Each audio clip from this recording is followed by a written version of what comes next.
disclaimer, I'm a little under the weather, so just bear with me in case I choke off. But I'm pretty high in Buckley, so I think it should be good. We're really funny and entertaining. Hi, my name is Hira. I work at the Canadian Broadcasting Corporation. We're Canada's national public broadcaster. How many of you are familiar with CBC?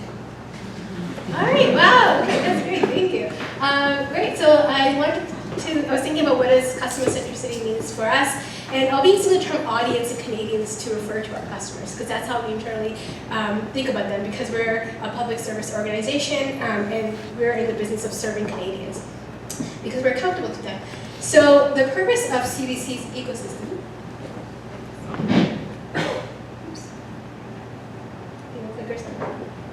there we go. So the purpose of CBC's ecosystem is to deliver on our public service mandate, which is to inform, entertain, and enlighten Canadians.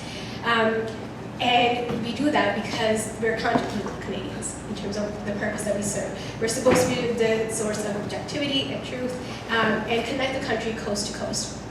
So that's the kind of vision that we're trying to drive towards.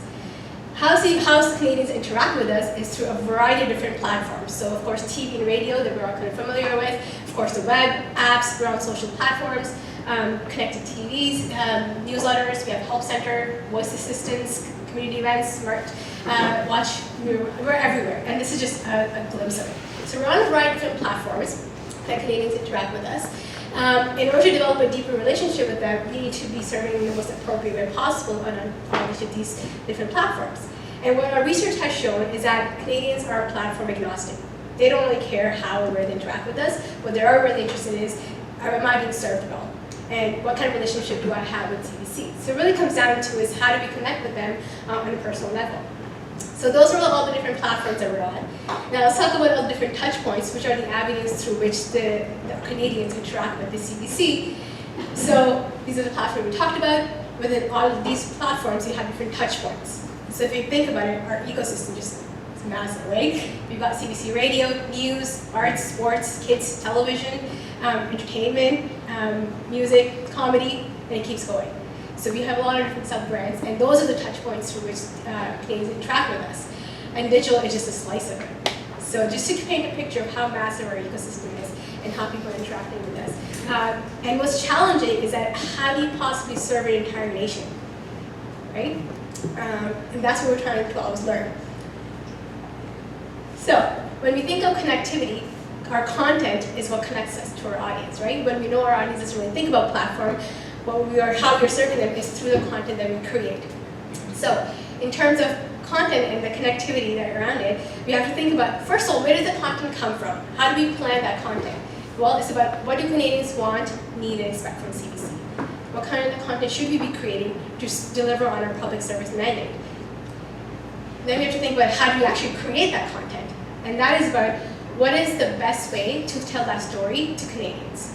It's great we have an idea, we know what exactly Canadians want, but what are the mechanisms through which we tell that tell that story in the most effective way possible? Then we have to think about how do we manage that content? Where does it live internally? How is it organized? How does the entire organization that is meant to serve the entire country manage and coordinate all this content that we're creating on a daily basis? And we're creating this content from across the country. So we've got our bureaus in Ottawa, and Toronto, and Montreal, but then we're also in different regions as well. And then we have to think about how do we distribute this content? Where is this going to live? And so where is this content going to be available to Canadians? And then how do Canadians discover this content? And then how do they actually consume it? So what is the actual experience of actually absorbing this content? Is it a video? But what does that video experience look like? Is it a news article? What does that article experience look like? Is it a live blog? What does that feel like? Is it photos? And is it comments? You know, user-generated content is also content that we create, that we support. So all these different ways we have to think about what is the actual experience of finally when the content is in the hands of our audience, how do they actually absorb it and make the most of it so that the intentions that we had when we were planning it are actually fulfilled. And then we have to think about archiving our content. How do we make sure that we store this content in a way that is always accessible and available to Canadians? Because it is for them. And it's also a shared history that we're building together, right?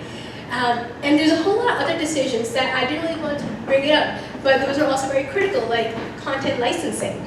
How do we go and license off to other organizations who also want access to CBC's content? There's measurement, which is a huge part of assessing and validating some of the themes that came up when Brittany was talking about how a lot of us talk about customer centricity. How do we go evaluate the worthiness of the content? Did it do what we intended for it to do? But those are the kind of key elements that we have to think about, and that's what connectivity means to us, right? And that's what it means being customer-centric, is that all the organization, whether or not they see themselves serving Canadians directly, are all part of one aspect or the other. So somebody who's working down deep in archives and libraries, categorizing and organizing our content, they are actively involved in how we shape and structure the content that's available to Canadians. And we have to think about how do we make sure that it's future-proof and it's still available, right? Someone who's focusing on how do we distribute it to our off-platforms, like different news aggregators that people use on a daily basis, that they still know this great content's coming from CBC, but it's there where they want them. So Google News, things like that. So they might not feel directly involved in delivering customer experience, but they actually are, and that's what connectivity feels like. Making sure everyone who's part of the organization understands that how we're actually laddering up to that intended outcome that we want, and how do we actually deliver on that public service mandate. So let's talk a little bit about why this matters and why this connectivity matters. And this quote really resonates with me, is that services that are created in silos are actually experienced in bits. And that's what we don't want, right? Is that we want people to have a very seamless experience, way of experiencing CBC. So meet Sabrina. This is her Olympics experience.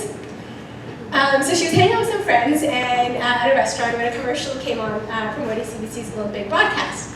And one of her friends is like, "Are you going to watch the Olympics?" And she's like, "Probably not. Maybe the opening ceremonies. Those are always kind of fun." So we already know that she's not really that interested right from the beginning, right? Then her friend's like, "Well, when is it?" "It's tomorrow." "Oh, that's too bad. I'm in New York for the next couple of days, so I guess I'll miss it." "That's too bad." She was scrolling through her Facebook and noticed an article by CBC that said, "Canadians can take the games anywhere with free CBC Olympics app." She's like, "Oh, sweet. Okay, that's kind of cool." So she downloaded the app, and then she went off to her trip. And then she found the live stream, so finally when she had some time to watch the opening ceremony when it was about to be aired, she found the live stream for the opening ceremony, and then she watched 2 ads, and then she got to the error. "You're experiencing technical difficulties." So she was kind of met with this unmet expectation that the marketing message that she saw on the Facebook article was that she could see it anywhere, but it didn't mention that the article itself was geofenced and she can't access it. So she reached out to CBC on Twitter and said, "Hey, CBC, why can't I watch the opening ceremonies? My app says technical difficulties. Can you please help?" "Hi, Sabrina, we're sorry. Let's figure this out. Where are you located?" "I'm on a work trip in New York." "Oops, sorry, Sabrina. Live stream is only available in Canada." So that was one of the pain points she experienced, right? She wasn't aware that streaming was only available in Canada, so there was a bit of mixed messaging that she received. Then she's like, "Well, maybe that's kind of sucks, but I guess I'll watch it when I get home, Maybe still interested." So you're also kind of half interested by now, right? So she was expecting to find the opening ceremonies to be available on demand whenever she wanted at that point.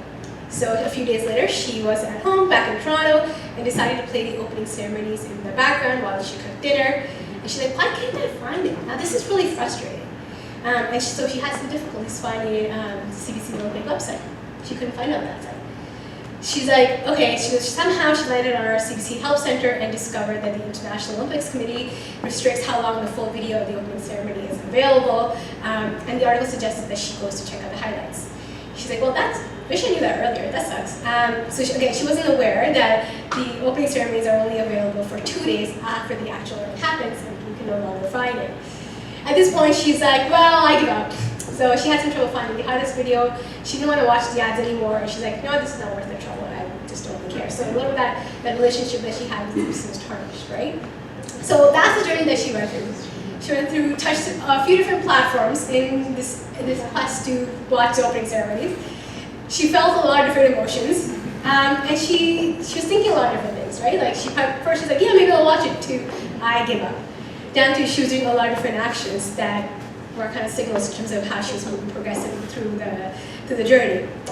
So to the audience layer, it really doesn't matter. They want where they came from, right? But everything that happens underneath in terms of content planning, creation, management, distribution, discovery, consumption, all those layers have to work together.